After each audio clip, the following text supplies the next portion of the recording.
Hello foodies, welcome back our channel. ఈరోజు recipe వచ్చేసి తరతరాలుగా అంతరించిపోతున్న రెసిపీ అనమాట. ఇది ఒకప్పట్లో ది బెస్ట్, అదే మరమరాల ముంత మసాలా.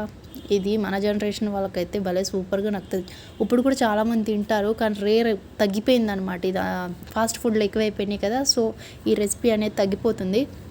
ఈరోజు నేను చాలా సింపుల్గా ఇది నేను రెడీ చేశానండి, మీరు కూడా చూసేయండి. నా ఎస్ఎస్సి టైంలో అయితే నా ఫ్రెండ్స్ అందరూ చేసుకుని తీసుకురావే అని మరీ చెప్పేవాళ్ళు, అంత టేస్ట్ ఉండేది. ఫస్ట్ మరమరాలు తీసుకుని ఒక గిన్నెలో వేసుకోండి, వెడల్పుకుండా వేసుకోండి, బాగా మనం కలుపుకోవాలి కదా. అది అసలు మరమరాలుగా టేస్ట్ ఎట్లా వచ్చింది అనుకున్నారు? స్పూన్లతోటి ఫోక్స్ తోటి చేస్తే రాదు. మన చెయ్యి పడాలి అందులో. చేతితో మంచిగా అన్నీ మిక్స్ అయ్యేటట్టు చేసి మన చేతితో చేసుకుంటే ఉన్న టేస్ట్ కన్నా ఇంకొంచెం టేస్ట్ అనేది బాగా పెరుగుతుంది.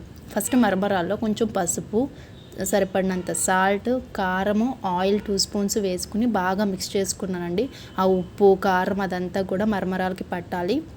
లెమన్ చిన్నదైతే కంప్లీట్గా తీసుకోండి, పెద్దదైతే హాఫ్ తీసుకోండి. మంచిగా లెమన్ రసం మొత్తం పిండుకుని మళ్ళా చేతితోటి మిక్స్ చేసుకోవాలి. చెప్పాను కదా, మన చెయ్యి అందులో టేస్ట్ బాగా తీసుకొచ్చిద్ది అనమాట. బాగా మిక్స్ చేసుకుని పక్కన పెట్టుకున్నారా. ఫస్ట్ మనం పల్లీలు ఫ్రై చేసుకోవాలి. నెక్స్ట్ కార్న్ చిప్స్ ఉంటాయి కదా, అవి కూడా పచ్చి ఉంటే నేను ఫ్రై చేసుకుని పక్కన పెట్టుకున్నారు. ఏంటంటే రెడీమేడ్స్ కూడా ఉంటాయి కదా, కార్న్ చిప్స్ తెచ్చుకోండి. సన్నగా కట్ చేసుకోవాలండి. ప్రతి వెజిటేబుల్ వేసుకోవచ్చు, కీర, టమాటో, కొత్తిమీర, పుదీనా, నెక్స్ట్ ఆనియన్, క్యారెట్, ఏది నచ్చితే మంచిది. ఇది సలాడ్, వెజ్ సలాడ్ లాంటిది కూడా ఇందులో మిక్స్ చేస్తే మంచిదే.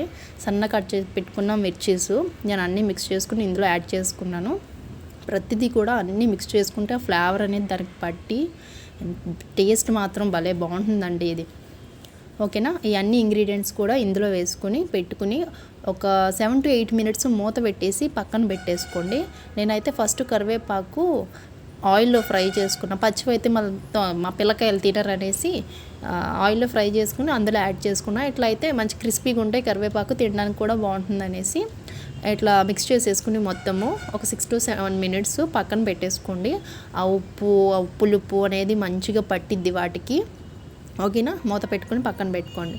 నెక్స్ట్ మీ దగ్గర మిర్చీలు ఉంటే మిర్చీలు, అప్పటికప్పుడు మిర్చీలు వేసేది అవ్వదు కానీ బయట అన్నా తెచ్చుకోండి. నేనైతే నేను మిర్చి మధ్యలో కట్ చేసి పెడతాను అంటే మా పిల్లకాయలు వద్దా, మిర్చి మేము తినలేము మధ్యలో వదిలేస్తామంటే ఆలు బజ్జీ తీసుకొచ్చి కట్ చేసి మధ్యలో పెట్టిస్తే మంచిగా తిన్నారు. సూపర్ అంటే సూపర్గా ఉంది టేస్ట్.